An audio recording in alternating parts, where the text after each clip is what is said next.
Mais il reste que la plupart d'entre nous, dans mon pays et en Europe, ont refusé ce nihilisme et se sont mis à la recherche d'une légitimité. Il leur a fallu se forger un art de vivre par tant de catastrophes pour naître une seconde fois et lutter ensuite à visage découvert contre l'instinct de mort à l'œuvre dans notre histoire. Chaque génération, sans doute, se croit vouée à refaire le monde.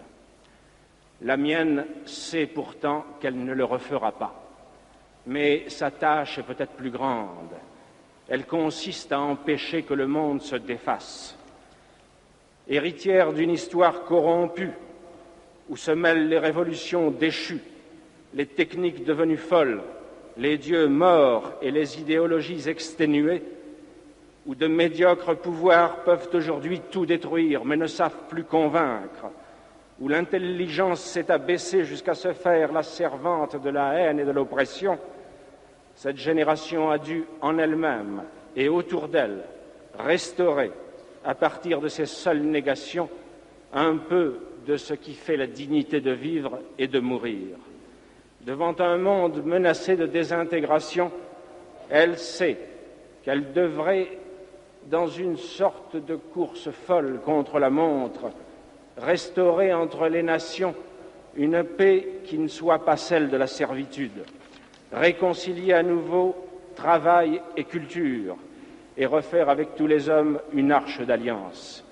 Il n'est pas sûr qu'elle puisse jamais accomplir cette tâche immense, mais il est sûr que partout dans le monde, elle tient déjà son double pari de vérité et de liberté et, à l'occasion, sait mourir sans haine pour lui. C'est elle qui mérite d'être saluée et encouragée partout où elle se trouve et surtout là où elle se sacrifie. Et c'est sur elle, en tout cas, que certains de votre accord profond, je voudrais reporter l'honneur que vous venez de me faire. Du même coup, après avoir dit la noblesse du métier d'écrire, j'aurais remis l'écrivain à sa vraie place, n'ayant d'autre titre que ceux qu'il partage avec ses compagnons de lutte, vulnérable mais entêté, injuste et passionné de justice, construisant son œuvre sans honte ni orgueil à la vue de tous, sans cesse partagé entre la douleur et la beauté, et voué enfin à tirer de son être double les créations qu'il essaie obstinément d'édifier dans le mouvement destructeur de l'histoire. Qui, après cela, pourrait attendre de lui des solutions toutes faites et de belle morale? La vérité est mystérieuse, fuyante, toujours à conquérir. La liberté est dangereuse, dure à vivre autant qu'exaltante. Nous devons marcher vers ces deux buts, péniblement, mais résolument, certains d'avance de nos défaillances sur un si long chemin. Quel écrivain, dès lors, oserait, dans la bonne conscience, se faire prêcheur de vertu? Quant à moi, il me faut dire que je ne suis rien de tout cela. Je n'ai jamais pu renoncer à la lumière, au bonheur d'être, à la vie libre où j'ai grandi. Mais bien que cette nostalgie explique beaucoup de mes erreurs et de mes fautes, elle m'a aidé sans doute à mieux comprendre mon métier.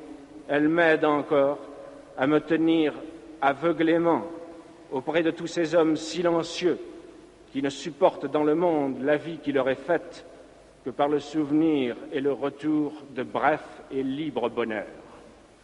Ramené ainsi à ce que je suis réellement, à mes limites, à mes dettes comme à ma foi difficile, je me sens plus libre de vous montrer pour finir l'étendue et la générosité de la distinction que vous venez de m'accorder. Plus libre de vous dire aussi que je voudrais la recevoir avec votre permission comme un hommage rendu à tous ceux qui, partageant le même combat, n'en ont reçu aucun privilège, mais ont connu au contraire malheur et persécution. Il me restera alors à vous en remercier du fond du cœur et à vous faire publiquement, en témoignage personnel de gratitude, la même et ancienne promesse de fidélité que chaque artiste vrai, chaque jour, se fait à lui-même dans le silence.